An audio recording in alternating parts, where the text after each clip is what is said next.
Hi, I'm Ludwig from Germany.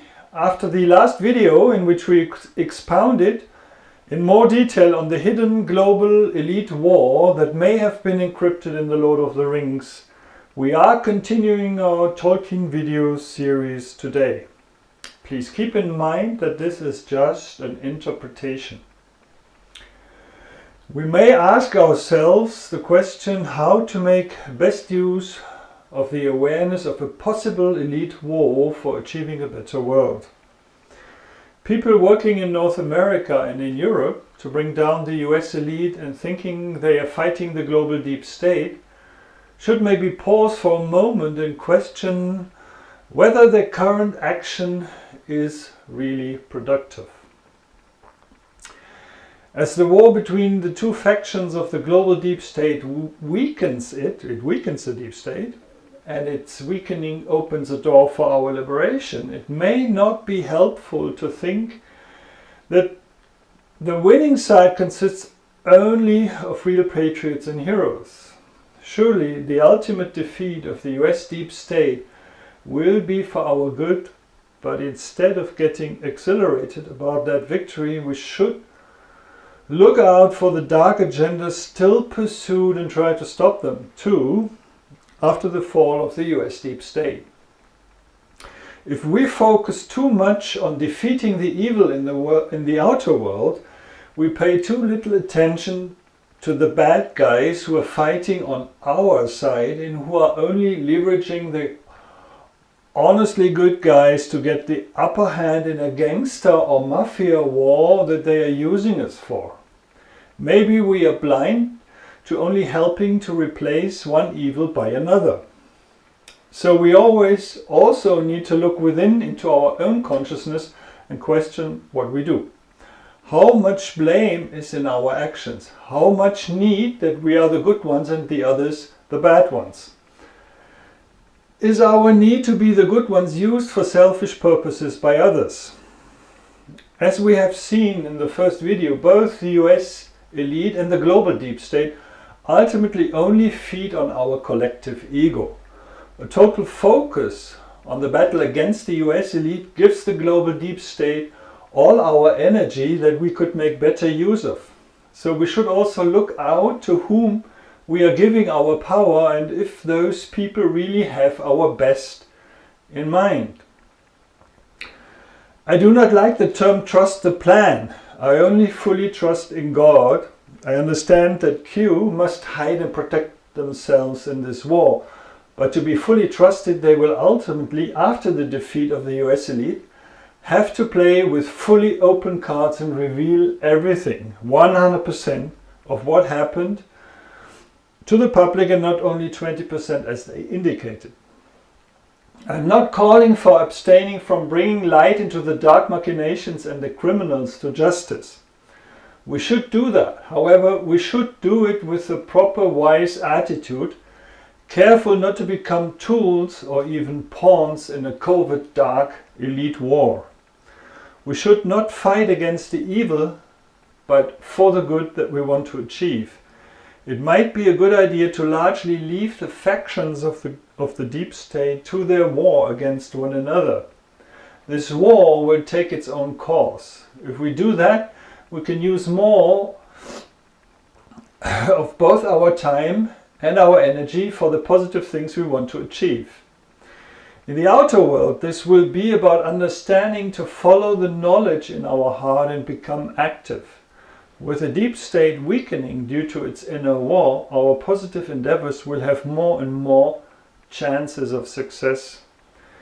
Many people are inspired to set in motion inspired visionary projects for the good of society. Now is a good time for such projects to gain momentum.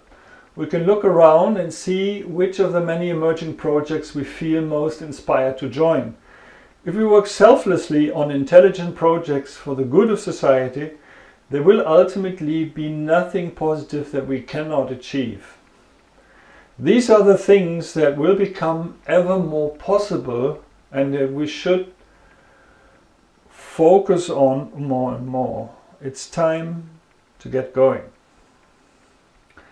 Further in this video, we will look at our consciousness. While we get going in the outer world, the most powerful contribution ultimately is our work on ourselves. As human beings, we can only create in the outer world what is within us. We need to express the good in us and become aware of the bad and impedimental, dissolve and transform it. As the global deep state get their energy from our collective ego, as we have seen in video 1 of this series, we can effectively weaken them by transforming our ego. Our collective ego generates hierarchies, forming a power pyramid, the tip of which can then control the whole of mankind. The most important means to end the deep state's rule over us is thus in the transformation and therefore weakening of the selfish forces in the collective mind. This is done by every human being starting to bring light into our own ego and to slowly dissolve it, to be able to do good in the world with the right attitude. We have several means at our disposal to bring light into our ego and slowly dissolve it. These numerous means are symbolized by the positive figures in the Lord of the Rings. So let's have a look at them. This is all about our individual dissolution of ego, which is the most powerful contribution we can make to end the dark machinations of the global deep state and make this world a more human place. So let's analyze the order in the positive figures in Tolkien's world. In the end, this will be about Princess Éowyn of Rohan, who plays a central role in the 6th video of this series. Let's begin with the meaning of the fundamental species. Those are the elves, men and dwarfs. The more exact meaning of individual elves, men and dwarfs, as well as the meaning of other species such as wizards, ents and animals, can be read in my books. To understand the rough order of elves, men and dwarfs, we must begin with the meaning of the two continents in Tolkien's world, Aman and Middle-earth. Aman symbolizes unity consciousness in which there is no separation, no conflict and no identification with our mind. In unity consciousness we are lovingly connected with everything and everyone, and nothing is outside or separated from who we are. If a consciousness of separation emerges out of unity consciousness, this generates conflicts, causing the events to shift from Aman to Middle-earth. That is a process symbolically described in Tolkien's Silmarillion. If we lose our unity consciousness, if we lose Aman, through our ego, first Melkor, later Sauron, our soul must assume an individual life in the duality of space and time, symbolized by Middle-earth, to redissolve the imprisonment in duality created by our ego and to return to unity consciousness, to Aman. This dual world of space and time is in our mind. In fact, our mind is duality and duality is our mind. So being born as a human being in duality means that we are born as a human being who has a mind made up of duality. Our longing to be able to escape from the clutches of our ever-thinking mind and to return to the lost unity consciousness within is symbolized by the elves longing to return to Aman. For as long as we have an ego, we are easily identified with all the thoughts and emotions in our mind and bound to its dual activity. This is symbolized by the elves' imprisonment in Middle-earth for as long as they fight against Sauron's rule. When our soul assumes an individual existence in space and time, it needs a physical body as well as a mind consisting of 3 bodies through which we can make our experiences in this world of separation and duality, in which we are identified with our mind, Middle-earth. Those 3 bodies of our mind are one spiritual body, symbolized by the elves, one mental body, symbolized by the men, and one energetic body, symbolized by the Dwarfs.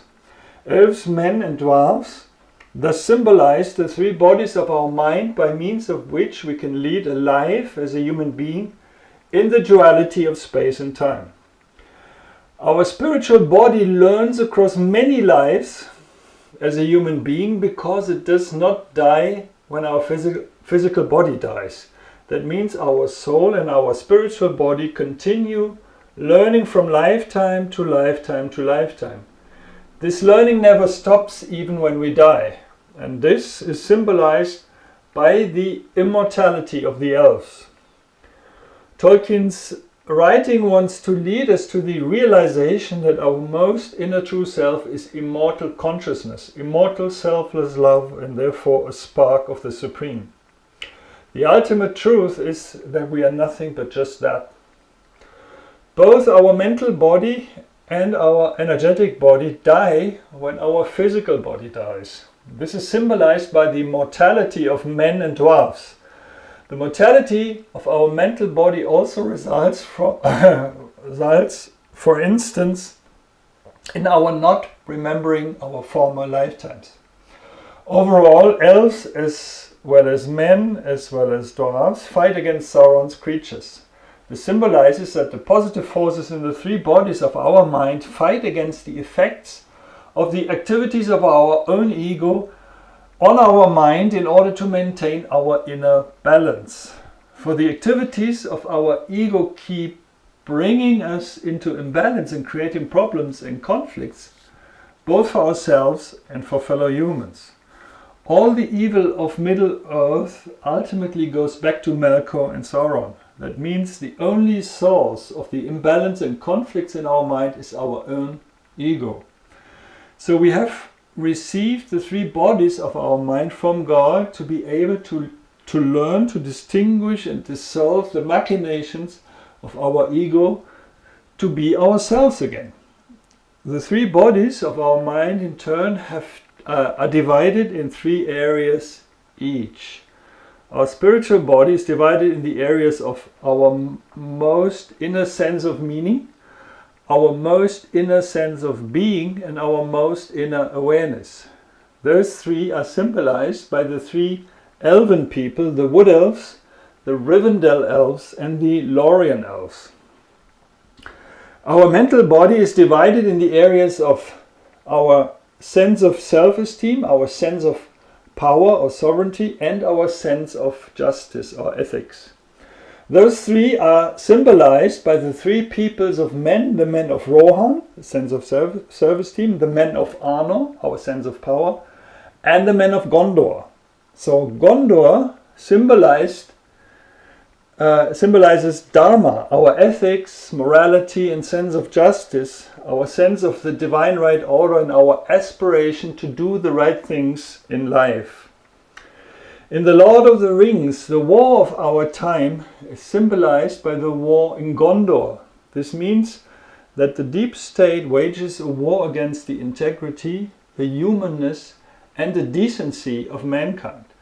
They do not want us to abide by the divine order of humanness and decency. If our humanness degenerates and we lose our decency, then we have not deserved anything other than being forced under the power of the deep state, for them to expel our inhumanity by force. And because the deep state wants to obtain the justification for oppressive power from us, they have been working long and hard on the ethical and human degeneration of mankind. That is the war that has been taking place for decades already, and that Tolkien has encrypted in the war on the Pellennor fields, the war against Minas Tirith. In this process, the battle of the men of Gondor against Sauron's creatures symbolizes mankind's struggle against the decay of humanness, decency, and integrity. On the timeline of the allocation of these events to our world, this war is still raging and still in the balance. However, Tolkien has predicted that there may be a positive turn in the years to come, and ultimately a victory of the integrity of mankind, if we wake up and spring into action accordingly for a better, more human world. Our energetic body is divided in the areas of our sense of provisioning, how we feel provided for in our life, then our sense of exchange, that means how satisfied we are about what we get in exchange for what we give, as well as our sense of community, and that means how equal and emancipated we feel in our community. These three areas are symbolized by the Dwarfs in Erebor, our sense of provisioning, the Dwarfs of the Iron Mountains, our sense of exchange, and the Dwarfs of Moria, our sense of community. If, for instance, the Dwarfs in Moria are all dead, that means that the collective sense of community is governed by a sense of hostility. The pertaining passage of the Lord of the Rings, for instance, refers to the period just before and during the First World War. So it's no coincidence that there are 3 elven peoples, 3 human peoples and 3 dwarven peoples in Tolkien's world. These 9 peoples represent the 9 areas of the human mind. They are described in detail in my book Ninefold Self-Healing.